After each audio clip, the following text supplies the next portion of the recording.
Flix with the Hicks, where we tell you about the movies. We tell you if they're great or if they really stink. Now it's time to start the show. Yeah, now it's time to go. Guess what? It's Flix with the Hicks. Hey folks, welcome to another episode of Flix with the Hicks, where each week my beautiful wife Janet and I, Greg, we review two films that we saw during the past week. We always review the best film that we saw and the worst film that we saw on DVD. This week, Janet got tasked with picking the worst film. And she picked a doozy. Do you want to say what it is? Why did I get married? Why did I get married? I didn't really care for it. It really was a downer. The title alone is. Yeah, well, Tyler Perry, is in there. Janet Jackson. It's about these four couples that get together, and they're supposed to want to, kind of rekindle their love with their spouses, and they're going up to this big, nice, fancy resort cabin thing, and it's one couple, Diane and her husband. Diane's an attorney, her husband is a pediatrician, and they're driving up there. It shows them going up there and they're fighting all the way. There's another couple, and the other one's so busy, the wife is so busy working all the time on the phone, and doesn't even talk, and he says, put the phone away, and we're supposed to be like really spending time together and stuff like that. And actually, one guy was coming with his wife and her girlfriend to fly up there. Well, his wife was kind of heavy. Her name was Sheila. That was her, name in the movie. And she was too heavy to sit in one seat, and they didn't have any more seats on the airplane. So the hubby says, well, why don't you just drive up there, and me and your friend will fly, and you can meet us up there, because they don't have any more tickets. Real nice guy, huh? Yeah. And so instead of all of them driving together, he boots her out and shows her trying to drive up there in the snow and all by herself. And anyway, they all get up there. They're all having problems. They're all lying to each other. The one, Sheila, that was driving by herself, gets hung up at a sheriff's office. Anyway, the next morning she shows up inviting the sheriff to go with them and meet her hubby and her friends, right? Well, her hubby's been messing around with her girlfriend for a long time, and everybody else knew it. Nobody would say anything. They didn't like her, but because they knew, but they wouldn't say anything. It's not real life, It's like stupid, And one wife had her tubes tied without her husband knowing it. How's that going to happen? That's just not going to happen. Mm-hmm. How would he not know? They're married, right? It's stupid. The movie was depressing. Yeah, it was made in 2007. I think it made almost 56 million. None of it was shot in Hollywood. None. Yeah. Probably shot at Tyler Perry Studios. Up north in Canada and different places, because they needed the mountain scenes and stuff. Yeah, but to me, the whole film is basically about a bunch of people that are cheating on each other. Yeah. All the male friends know what the males are doing, and all the female friends know what the female friends are doing. And it's just conniving. You go through the movie thinking to yourself, I can never trust anybody from the opposite sex anymore. Mm-hmm. I can't. If you're having a relationship problem, your wife's best friend is not going to tell you the truth. Or the husband, husband's best friend, same thing. Yeah. It was a depressing film to watch. Yeah. It just was. Yeah. It's just relationships, and you know, Janet Jackson's supposed to be the psychiatrist, and that, you know, and she wrote this book about why did I get married type thing with her. She was doing seminars and stuff with that, and thought this would be great for everybody, all her friends to do, and it wasn't. Even, you know, it's stupid. And, you know, there's some sad points because Janet Jackson's character's son died, and that didn't get over that, you know. But there's a lot of stuff with relationships that, you know, it wouldn't be in real life. And it was a depressing movie. It really was. And anyway, I you know, it didn't get, you know, some people liked it in some of the reviews and stuff, and some people didn't. You know, so, Miss Janet, what would you give your hot mess of a movie? Yeah, it was a mess, wasn't it? 0 to 100. I'll give it 40. I mean, if you were married or you weren't married, you didn't even know better, you might enjoy this movie. You might not get married because of it. That's true. So, you know,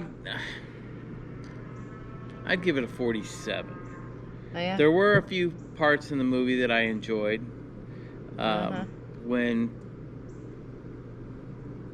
certain people in the movie that weren't very good people got what was coming to them. Yeah, right. Yeah. But it really wasn't a great movie. Really wasn't good. Yeah, right.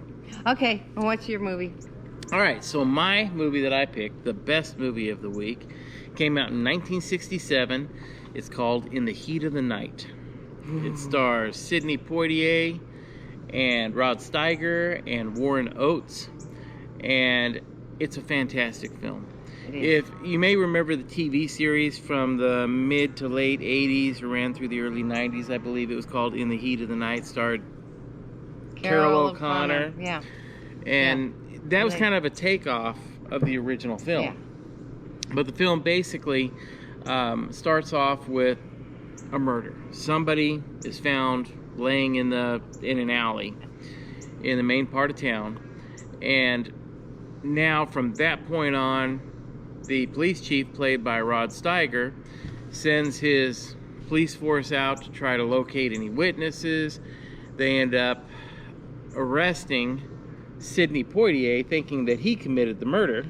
Yeah. Because he was black. Yeah. This movie exposes racism. It exposes the whole time period that was happening in the mid to late 60s in Mississippi. Yeah. It takes place in Sparta, Mississippi. Well, it turns out that after they arrest Sidney Poitier, it turns out Sidney Poitier is actually a police detective. Yeah. From up north. Yeah. In Pennsylvania. He was visiting family or something there in town. Yeah. And so anyways, they want to get rid of him. They want him just, you know, okay, fine, we'll get you up north, whatever, we'll send you out of here. Well, Sidney Poitier's captain up north, police chief or captain or, yeah, lends Sidney Poitier's services to the town of Sparta to try to figure out who killed this white man. Yeah. And Mr. Sidney Poitier, Tolbert. and it quickly becomes apparent that Sidney Poitier is much smarter and a much better detective than the police chief in Sparta. And so the police chiefs want to get rid of him. Oh, you know, yeah. I mean, all of the people in the main characters in the movie, most of them were pretty racist. Yeah. And so anyways, he wanted to send him on a bus, get him out of here, send him on a train. And so anyways, the wife of the man who was killed basically stops him and says, I want him on this case. Right. He seems to be the only one that's doing anything. Right. And so anyways, an acquaintance of the police chief comes up to him and says, look, you know, this is a no-lose situation for you. Either he solves the case or you can blame it on him, basically, that it wasn't solved. So he runs to the train station real quick and stops Sidney Poitier from leaving. Mr. Tibbs. Mr. Tibbs is Yeah. Sidney Poitier. Wonderful story, though. Really a very, very good story. And if you've never seen it before, I guarantee you will not know who killed this gentleman until the end of the movie. It's really good. Yes. It's really good. And it makes you so mad sometimes. Yes. And what's the famous line? They call me Mr. Tibbs. Yep. Yeah. It's one of AFI lists that as the 100 greatest quotes, one of the top 100 greatest quotes in movie history. Yeah. This movie was made for $2 million. It grossed $24 million, and Rod Steiger won Best Actor for it. Yeah. So it won an Academy Award. It, I'm sure it made awards like crazy, Oscars, whatever. Mm-hmm. It was good. Yeah. It's good. It does make you mad though, because you see that's how it was. Mm-hmm. Well, and yes. so to break that stereotype and the racism and getting past all that, Mm-hmm. that's makes this movie. It's a struggle for Mr. Tibbs to get them to realize that. Well, it was obvious. Yeah. It was obvious in the film that Mr. Tibbs, Sidney Poitier, was just flat out smarter than the other detectives that were working on the case. Educated. And Rod Steiger's character, when he couldn't compete with Mr. Tibbs on a mental level, he would resort to anger. He would get frustrated and yell. It was just very realistic. It seemed like he knew the guy was right, and he hated to admit it. Yeah. Exactly. Exactly. But you guys, you gotta watch it. It's good. Good okay, film. what Great do you film. rate it? I would give In the Heat of the Night, I'd give it a 94. I was thinking like 90.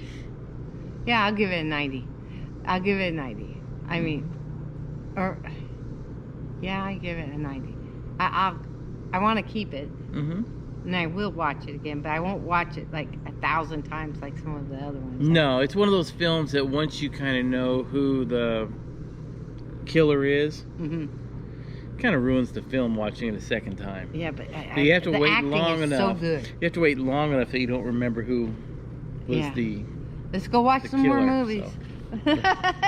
I'll get it all mixed up. Anyhow, folks, we hope you enjoyed these film reviews that we did today. I had a wonderful film. Janet, not so much. Yeah. It could have been a lot better. Yeah. So until next time, enjoy your family and go enjoy a nice film. We'll see you guys again real soon. Bye-bye.